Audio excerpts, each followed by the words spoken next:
Welcome to the Heart-Centered Entrepreneur Podcast. I want you to be rich. Yes, I want abundant financial success for your business. But I don't just care about your business making money. I care about you too. I want you to be rich in happiness, in the impact you make, in your relationships, and in how you give back. I'm Anna. I built my six-figure business as a side hustle while I was pregnant with my daughter in 2016. Now I've helped dozens of women do the same. I'm here to help you build a profitable, heart-centered, fully booked business with the latest tips on sales and visibility, with proven mindset hacks, and sneak peeks behind the scenes with what's working right now in the online space and in my business. Ready to make more money with heart? Let's go. Hi friends, I'm doing a little 4-part series and interviewing some of my friends and having them share the story around how they navigated a new chapter in business, whether it was the very start of their business. It can be so humbling to be a newbie and to get into that learner's mindset.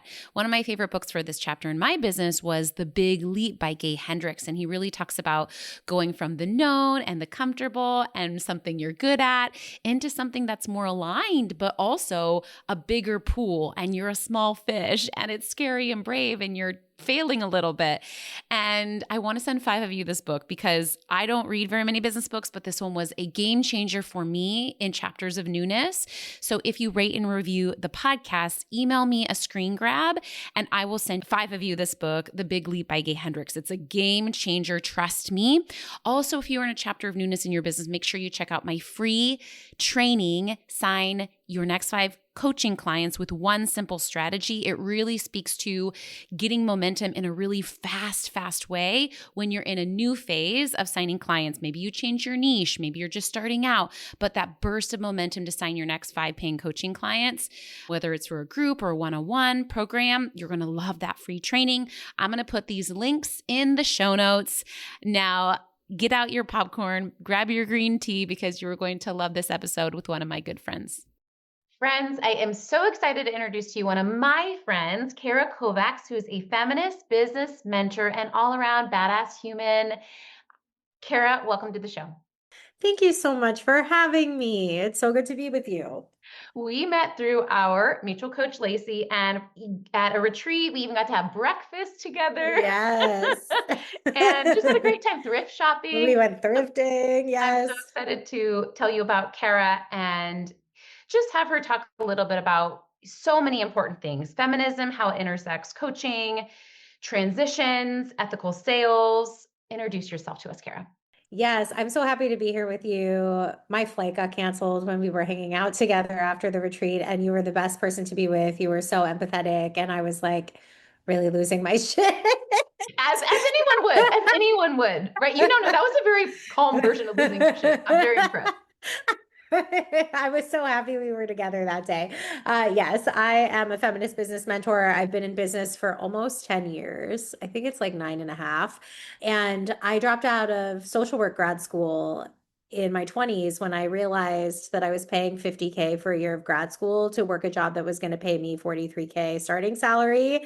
And I didn't have anybody to supplement that. And I wanted to live in Manhattan. And so I was like, oh, didn't do the math before I signed up for this program, dropped out. I took a 6-figure assistant job that was very Devil Wears Prada. 3 hedge fund manager families shared me. It was terrible. I signed an NDA, so I can't say anything else, but it was bad.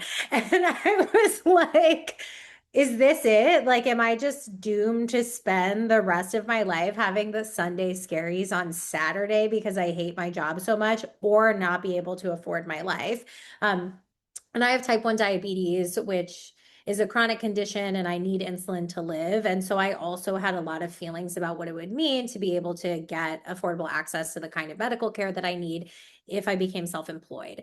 And so my business really formed from this desire to find meaning and joy in how it was that I worked, but it also was really informed by my understanding that Sometimes I think the coaching industry tells people like me they have a mindset block by like thinking I'm not going to be able to afford my medical care. And I'm like, that is not a mindset block. That is a real world circumstance that is a byproduct of living in a system that doesn't give people fundamental human rights. And so my niche sort of organically became being the person who really is outspoken about what it means to acknowledge how systems of oppression intersect with how we show up in the work, and why it's actually harder for some of us to choose this path, not because we have a mindset block, but because we live in a reality that makes it harder for us. Um, and I've been doing that now for 10 years. I have a podcast also. It's called Left Standing. And I talk a lot about astrology and feminist takedowns of various topics of interest.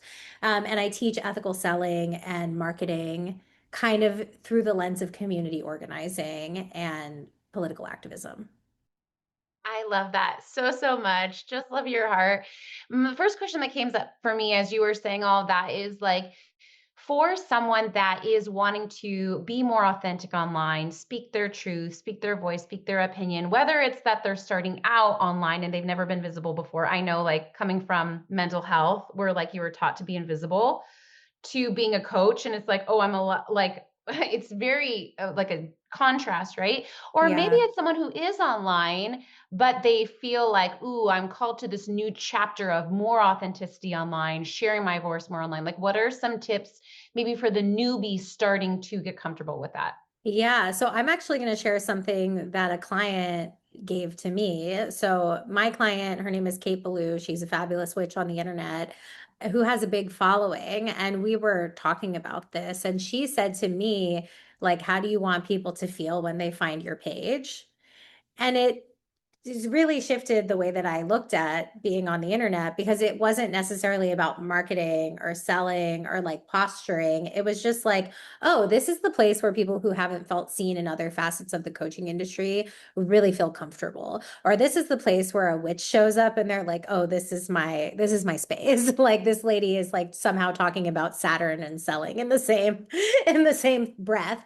And when it became about basically making the best party invitation that I could to a prospective customer, it didn't really matter as much how I looked or like what I was talking about. And I think one of the things that we really do let get in our way is we're having hypothetical conversations with ourselves about like what one random person we went to high school with is thinking about our content, or what the mother of our ex-partner is thinking about as it relates to our content. And I'm like, those people aren't going to pay you anything. You're not showing up on the internet for them. You're showing up on the internet, I would hope, because there's somebody you feel like you could really help and you're trying to help them find you. So, like, make them an invitation and you don't have to worry as much about being like quote unquote cringe. It's so true, right? That we so often will post for, I know I've been guilty of this, like post so that we're not misunderstood, or sometimes we'll post for ourselves, which isn't necessarily wrong, but I really feel like at the end of the day, our marketing isn't even for us, right? Like, Yeah. like you said, like, how the person that I'm trying to help, how am I writing to and posting for them, and not my friends, not my family, not my someone who's misunderstood me, not myself, right? And it really does get a lot cleaner. And it actually became like, for me, it was the biggest shift I had around showing up online, because it became a lot more fun. Because I've always found it really easy to be real, like via email. My email list has been like where I've thrived. It's my highest conversion for sales. Like I can write emails in my sleep. I have like an endless well of ideas. I know for some people it's the opposite, but there was something about being on social media that felt a lot more vulnerable, because with emails it's like you had opted in to be in my private space, so it's like you accepted the invitation to be in the room that I had created, so now we're just vibing there. Whereas social media felt like I was like on display and that I could be picked apart, and that I had a lot of stuff come up there.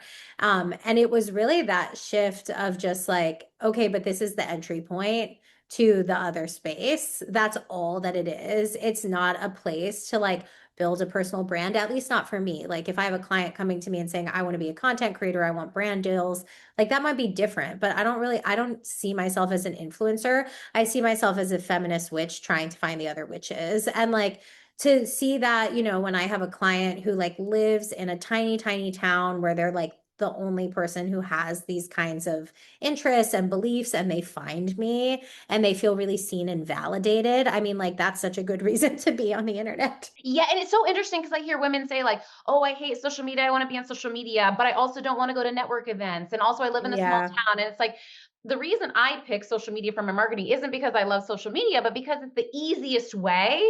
The most people Yeah. are like, "Oh, it's such a time suck." I'm like, "No, it's time. It's going to save you time, right?" Like Yeah. it's a beautiful portal if you have the right boundaries around it. So interesting what you said about your email list feeling safer than Instagram. And I had that same thing when I started with my Facebook group. It felt so cozy because I'm like, Yeah.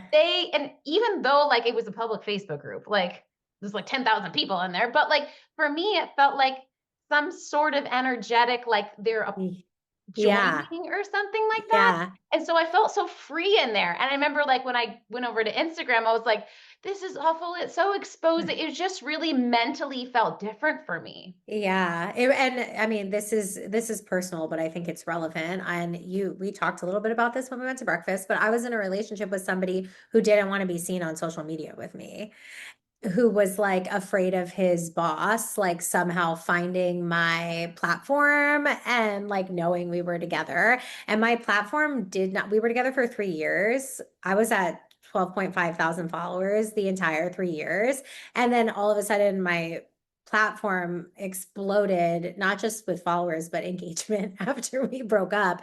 And I think I was really hiding in that relationship to serve like what I took on about like his shame and his projections about like what it meant to be cringe on the internet. Um, and so it was really interesting to see like when that energy left my life, like how much more creative space I had available. And I share that one just to say like I've really been there in a deeply personal way for folks, even though some people think, oh, that's a lot of followers. And I've had clients say things like, you must get 40 applications a month. And you and I both know that's not really how it works. But also to say that, like, I think that there are seasons where you might be hiding for reasons that don't have anything to do with your business. And that's okay because it means that there's like something in your life that needs care and attention. And like I was still selling on email. Like it didn't compromise my revenue that my platform wasn't growing. And I think we overemphasize the importance of that kind of growth as it relates to revenue. And at least that's not been my experience with my clients and in my own business. It's so true, right? And I just did a post about this a few weeks ago, which is like, yes, it's important to like get over our mindset blocks so that we can like show up on Instagram and stuff, but also sometimes there's a time and a place to not do the mindset block and just find another way, right? Like one of my clients was sharing like one of her more personal stories. And so she ended up getting people into an Instagram broadcast channel. Is that what it's called? Yeah. And sharing her story in there, and she was able to sign a ton of clients, right? Because that felt safer to her than just blasting online. And could we have worked through the mindset block? Sure. But I just think I feel the same way about my Facebook group. Like, could I have gotten over it? Sure. But I think that was a great petri dish in that chapter. And so I love what you're saying about like sometimes we just need to honor what's feeling safe and right and figure out how to make money within those parameters that our life is presenting to us. Yeah. And one thing I'll add to that, because I think it is unique about how I coach, is like, I think I'm doing pretty good at capitalism, all things considered, but I'm an anti-capitalist. I am a socialist. I think that we should be funding people like myself who need insulin shouldn't have to pay $1,000 a month to get it, which is how much I spend getting insulin. And I think that there are so many essential services that should be funded by our government that aren't. And so even though I resent capitalism and I have a lot of anger towards capitalism, I have also decided that like I'm going to build a life that enables me to thrive within capitalism. And as probably the only coach I know who speaks this openly about being anti-capitalist, I attract a lot of clients who have really big feelings about making more money. And they're not in this to like build the 7 or 8 figure empire. A lot of my clients want to make enough money to send their kid to college. They want to make 30K more than they're making at the job that doesn't pay them enough so they can flip their desk on the way out. And so I'm very much like, what is your end goal? Money is the tool. It's not the end goal. Maybe the goal is freedom. Maybe the goal is to pay off your house and have a little bit more disposable income. I know for me, my goal was retire my mother, which means I needed to make, if I want to live in LA, like probably $500,000 a year. And I'm not apologetic about that. I don't see anything wrong with all the nice things I like to buy with it. I just resent the system that forces me into that position. And so for folks who are like, I don't feel good about constantly increasing my rates, or I maybe didn't get into this to make my like third multi 6 figure year. I help people build the model for the business that they want to have. And so that might be, I don't want to be on social media. I have a couple clients who aren't. It might be like, I want to make 200K and like, I don't really care about growing beyond that. And I'm going to terminate with you at that point, and I'm going to kind of ride this out. And I'm like, I think we get this idea that there's this sort of vacuous black hole of consumption, which that is capitalism, that we need to participate in order to keep growing in this industry. I think it's unrealistic. I think it makes people exhausted. And I think it's not actually true for most of the folks that I work with. So I just want to encourage people to build the business that works for them, not the other way around. Yeah, it's so true, right? Really looking at like, what does success look like for me? And how do I get there? And how do I let it be enough? Right. And how do I like settle into that? Right. I just interviewed Lindsay from the retreat. We Mm, were talking about like what success looks like. Right. And for me, it's like 300K on a 3-day work week. Right. And like time to spend time with my babies. And in some ways it's like, oh, that's not very much. But in other ways, that is a lot, in the sense of like, I do have to be willing to like charge premium rates. And I remember like going from having my goal be $76,000 a year when I was first starting my business, right? To realizing like, no, I actually need to have a goal of making multi 6 figures to survive. And it was just really weird to be like, no, 300K is for me as a single mom in San Diego baseline survival, which yeah. sound like for me took a lot of mental work to own that I'm not selfish, I'm not greedy, like it's safe. Like so many of my clients will say to me like, "Oh, Anna, I don't really need money, but also I have debt, but also blah blah blah." It's like, no, you do need money, and there's nothing wrong with that fact. You can be heart Yeah. centered and need to make a lot of money. Yeah. And we live in a system that like doesn't give us a choice. Yeah, Like, like yeah. It's like, you're what saying other you, alternative is there? yeah, you live in San Diego, I live in LA. Like Yeah, a 1 bedroom apartment is $2,500 a month here. You have 2 kids. yeah, Yes, that's it just is what it is. I yeah, spend $1,000 a month on medical yeah, supplies. yeah. It just is what it is. Yes, yes, exactly. Like my childcare costs for like are just through the roof. Like I don't even want to say them out loud because they're just insane, right? But again, this is just basic cost of living. And I think for heart-centered women, we don't want to face this duality. And so many of my times, my clients will come to me and they'll be like, they're giving money to other people and they're helping everyone else. And I'm like, that's great, but can you stop that for a minute so that you can like take care of your, it's like for me, it's Yeah. financial self-care. Well, I work with a lot of therapists or social workers or helping professionals. And when I look at their rates, like they're, maybe they charge 150 an hour. And they are coming in and they're saying, I can't afford my life. And I'm like, do you realize you've built a business structure where you can't afford to pay yourself a livable wage? But they have this concept of like, okay, I understand you, but my clients can't afford more. And I think that this is a byproduct of living in a system that really undervalues care workers and exploits marginalized people, women, and people of color to do unpaid labor. like emotional, physical, menial, like all the labor that all of us do every day, taking care of children, taking care of family members, taking care of community members, being a nurse, being a social worker, being a therapist, being a teacher. We pay these people not a living wage. And then these folks, they start businesses where the end goal is to change that circumstance, but they still have the mindset that they need to make their services quote unquote affordable for everyone else, but their own life isn't affordable. And I think that those things are really deeply related. And I also think that affordability is highly subjective. I pay my therapist happily $225 a session. It's the best amount of money I've ever spent in my entire life because I was paying somebody else $70 a session for 2 years. And she would literally say things like, you might just never get over this. And it was just not helping me get over what I had gone to therapy to get over. And then I looked for somebody who was highly specialized in what I was dealing with. I saw that it was going to be basically triple the price. And like I made more progress with her in 3 weeks than I had in 2 years with the other service provider. And again, I do think it's an issue within capitalism that the essential services can be unaffordable for a lot of people. But this is why you pick to be an entrepreneur, so that you could build yourself a framework where you could thrive in a system that didn't want you to.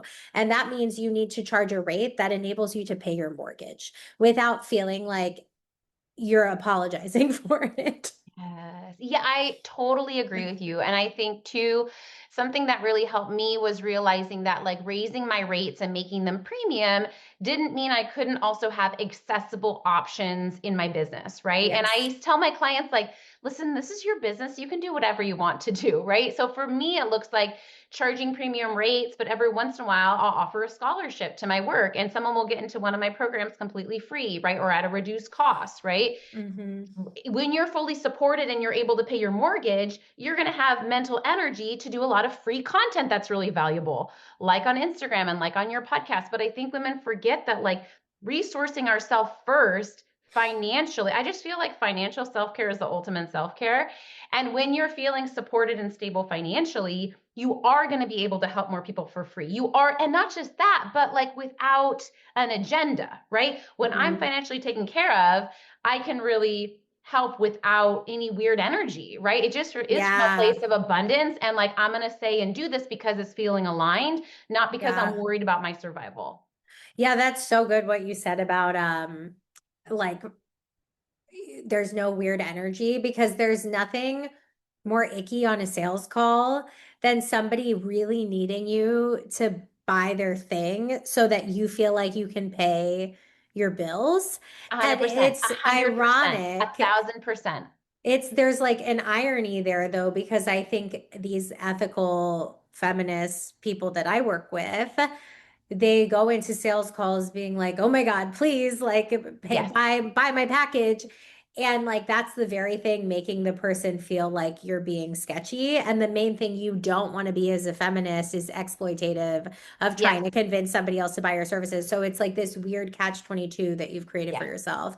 And another thing I'll just say is like I've had sliding scale on my roster since I started. I've never not had sliding scale. So the way that I do it and I teach this, I have like an ethical sales method. And if you sign up for my email list, there's a ethical sales guide that walks you through this process that I created after I divested from a bunch of weird coachy cultish spaces that were We had basically some great like car conversations about the online. That'll be a different podcast episode. yeah, where it's like, don't ask your partner, just sign up now, or you must not trust yourself to Or change. you're Like, you're gonna doom for failure forever if you don't sign up yeah. for my 50K. Yes. So I built this after I like left spaces where I was like, I'm not doing that. But one of the things that I teach is I use, and you can Google this, it's called green bottle theory. It is a sliding scale model. So I don't do like identity specific sliding scale. I'm not like you get a BIPOC scholarship. I'm a white lady. It's none of my business to assume what somebody has going on inside of their bank account based on how they look. Like that actually to me feels like it upholds the very systems I'm trying to dismantle. So I do sliding scale as self-selected. So 25% of my roster is reserved for sliding scale. You tell me that you need it. We don't have to talk about it more than that. You don't need to prove financial need to me. I send you the green bottle theory, and it basically says like which of these like bottles do you fall into.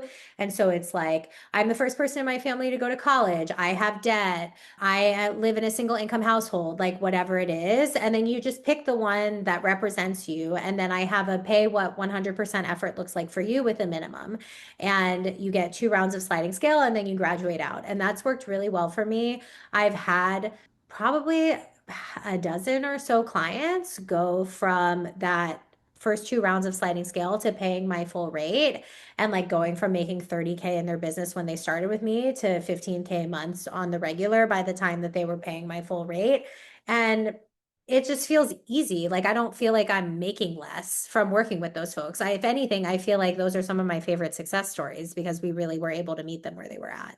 I love that so much. I mean, I think we have a little bit different model, but like I can resonate in the sense of like people who have given scholarship. And I do similar thing where like I do have an application process, but I don't like it's pretty open, right? I think we've all been dealt like a different hand of cards, and it's very hard for us to see that from the outside.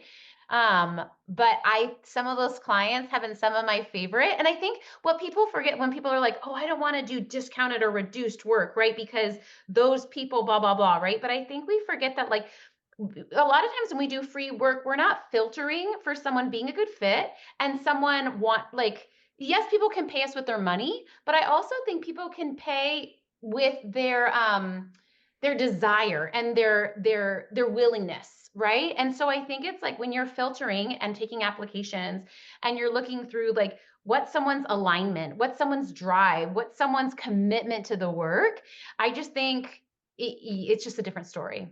I agree entirely. Okay, so good. Okay, tell me a little bit more about most of my audience is heart-centered women. So they have really big hearts, they're really big, they're passionate, but are really navigating feeling brave, selling, marketing, being visible, charging high rates. Do you have any thoughts or advice on all that? I mean, I really think about it through the lens of feminism. I'm like, the feeling not brave or feeling like we should be quiet or feeling like we need to be small has been conditioned into us. Yes. And I really just like women so much better than men.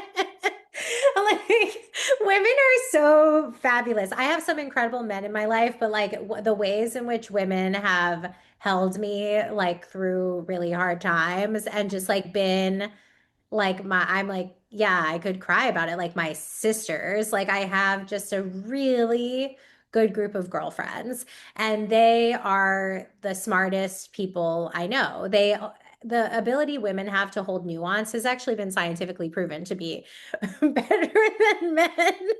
Um, and so this idea that people make themselves small is essentially us participating in patriarchy. It's us participating in a system that has said, like, you're supposed to make yourself as small as possible and accommodate the needs of everyone else in your life because that's the value that you bring to society.